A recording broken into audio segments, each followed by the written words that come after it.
Hey everyone, it's Leanne. Welcome to another video on my channel. Today I have a card to share with you that I created for my nephew, and he turned 1 this summer in August. And so this was a really special card for me to create. So I just want to share the process with you. So to begin, as usual, I have an A2 size folded card that fits in a standard card envelope and a piece of watercolor cardstock cut to that same size. And then I have some spare paper that I'm going to stamp on. I'm going to use Neenah Solar White cardstock. And then I'm going to use Memento Tuxedo Black ink for the stamping. And then I'm going to use my watercolors too. Now I have a video showing setting up this palette and the colors that I use, and I'll link that in the cards in the video. So for my stamp, I'm going to use this little Nessie, I think it's called, from the Lovable Legends stamp set from Lawn Fawn. And then I'm going to use the Happy Birthday sentiment from this one from Lawn Fawn, and this is the Jump for Joy fall stamp set. So I'm just going to mask out that happy birthday phrase. Now I have these circle templates that I picked up at Michael's. They're just generic and they're for my Sizzix Big Kick. And so I'm going to use those as well. So I'm going to start with the watercolor. I've taped this to the back of my cutting mat, just mostly to keep my desk clean. I don't mind if it curls a little bit because I'm going to tape this down on the card at the end. So normally you'd mask it off and tape around all the edges to keep the water paper flat, but I'm not too worried about that here, and it's a thicker water paper, so it should be fine. So I'm using primary colors. I'm using lemon yellow, alizarin crimson, and ultramarine blue. So I'm just making them nice and juicy and wet, really liquidating the colors, the pigments down, and I want them to kind of activate together and just blend a little bit on the edges where they touch. So actually I'm looking at this, and this is actually phthalo blue that I'm using, not ultramarine.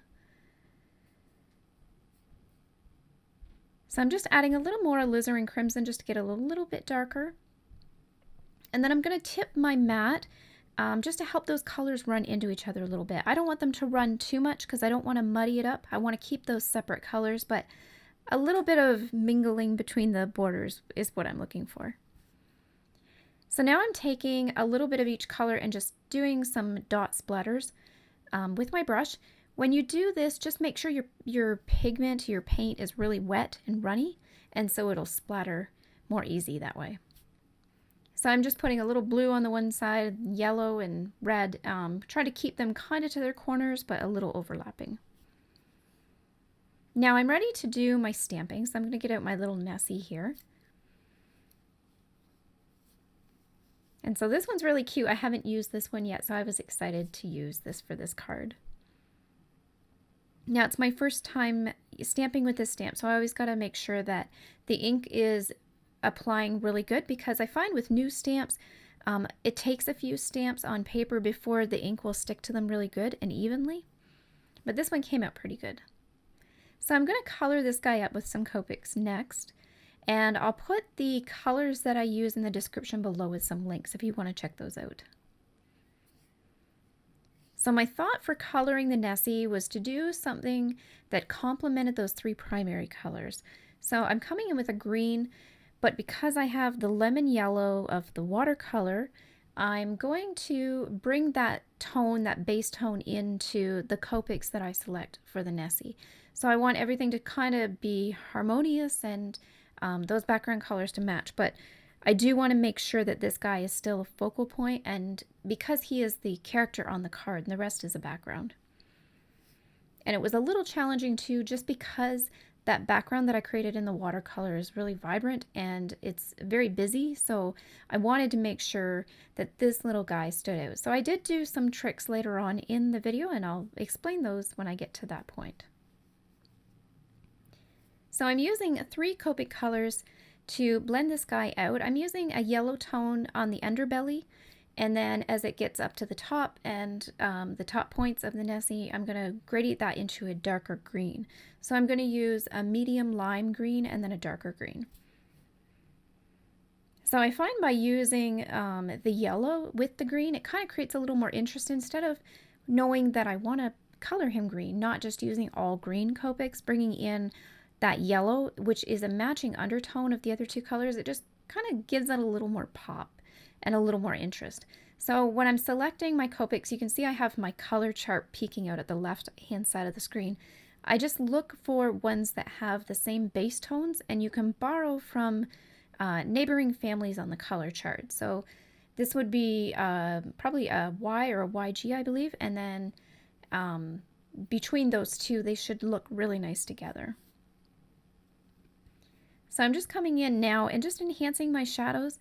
When you blend out the markers, sometimes you lose a little bit of that definition in the darker spots. So I like to come in at the very end and just retouch up just the darkest parts where those shadows would be the deepest on the coloring.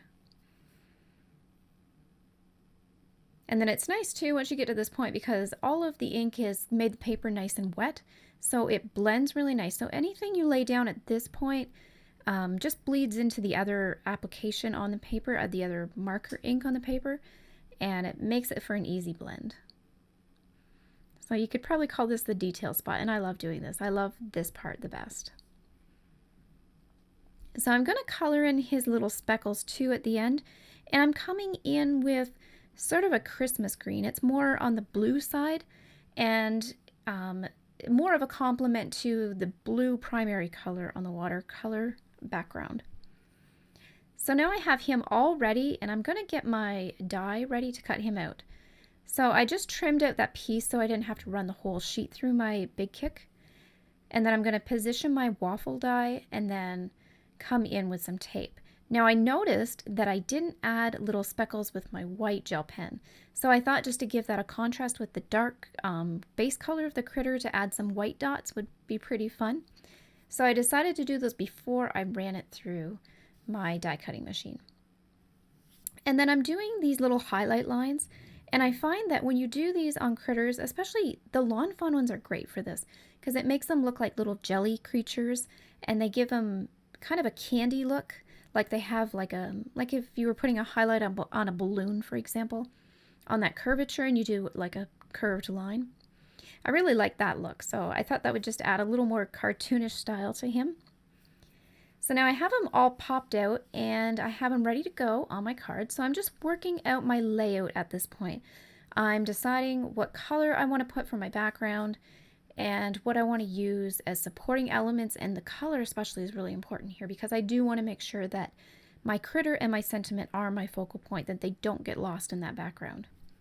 So I've decided to use red because it's really dark and it's also my nephew's favorite color. So I wanted to make sure I had some red in his card. So I just took my white Jelly Roll pen and wrote first for happy first birthday. And then I'm just marking here on the banner where the center is going to land and how far out that circle is going to come, so that when I stamp the sentiment, I know that I'm leaving enough space and that circle is not going to come in and cover up what I stamp. Now, I'm doing the stamping first because if I were to put the circle on first, it's on foam tape and it's risen up, and so I wouldn't be able to stamp my sentiment because it would hit that circle on that foam tape and it wouldn't hit the base. I wouldn't be able to get that impression. Now, because the sentiment has other words with it, I just masked it off with my Post-it tape before I stamped it and inked it up. So that way I just get the words that I want and I'm not getting the extra parts of the sentiment. Sometimes this works good too if you have a small area to stamp a sentiment in and maybe it's in one stamp block. You can stamp it in 2 lines instead of 1 and you don't have to cut your stamp to do that. You can just mask it off. And so now I'm coming in with the foam tape and I'm ready to put that first in the center. And the green part of the banner that says happy birthday, that is using a waffle die from Lawn Fawn as well. That's a banner set and I'll link that in the description below too. So now I've got this together and I've decided that I want to put it on a red background. I don't just want to have the watercolor because I originally cut that to the A2 card size. So I'm going to trim up some edges here, just so a little bit of that border can peek through when it's put down on the card. Now I'm just kind of guessing, eyeballing at this point. I'm not measuring it out. It's probably 1/2 inch on each side. So now that I've trimmed this, you'll see that red edge will stick through. And I'm going to use that for his name as well. So I'm going to use my white Signo Uniball pen. I think is what it's called, a Jelly Roll pen. And so I'm going to write his little name on this card. Super customized, which is nice. That's a fun thing about making handmade cards, is you can make them tailored exactly to the recipient. And because it's his first birthday, it's really special. It's a milestone for him. So I thought it would be fun to put his little name on it too. And so to match those letter forms up with the little dots, I just came in and added them to the ST on first. And so I'm just going to trim this up, and I've cut out another banner here. You can see I did it in transparent paper. The name's escaping me right now. But I just wanted something that would help elevate that banner a little bit more off that background. I found it was kind of getting lost. And so the vellum, that's what it's called. So I just cut out a little banner of vellum in a larger die and put that as a background. So that way it's not taking up the background. You can still see the watercolor shining through, but it does give it more elevation visually. So I'm going to trim down the nameplate a little bit more, and then I'm going to nestle that in underneath that banner.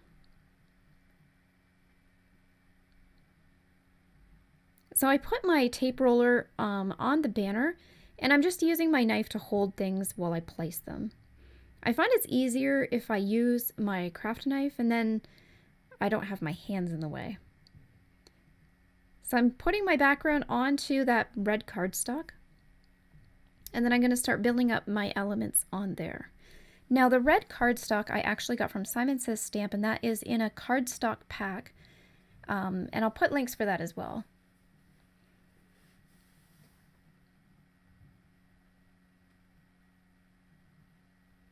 So here I've put the nameplate on my craft knife just so I can center it, just visually looking, and my hands aren't in the way, and I got that exactly where I wanted.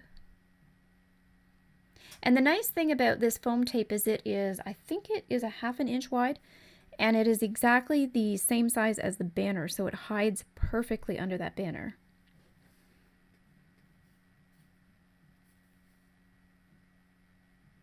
And so I have that all in place. I got a lot of foam tape on this, but it was a special card, so I wanted lots of pop and lots of elements kind of jumping off the page. So now I got some foam tape on my little Nessie here, and he will go on next. So by using the green paper for the happy birthday banner, I found that helped give focus to the Nessie and to the sentiment itself. Because there's no green on the page except those two elements, that does become the focal point color.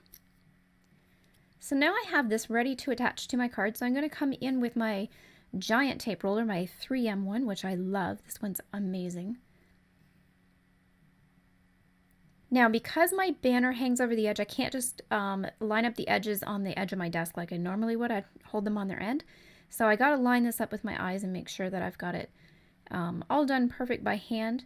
I did have a little overhang there of white cardstock showing through the base, so I just trimmed that off very carefully with my X-Acto knife and my ruler. So now I have a flush edge, and my card is ready to send to my nephew. So here's a look at the final result. I think it turned out really cute. I was really excited about this, and I was so excited to send it to him. So I hope you guys enjoyed this video. If you did, be sure to give it a thumbs up and subscribe so you're notified as I post more videos. Thank you so much for watching.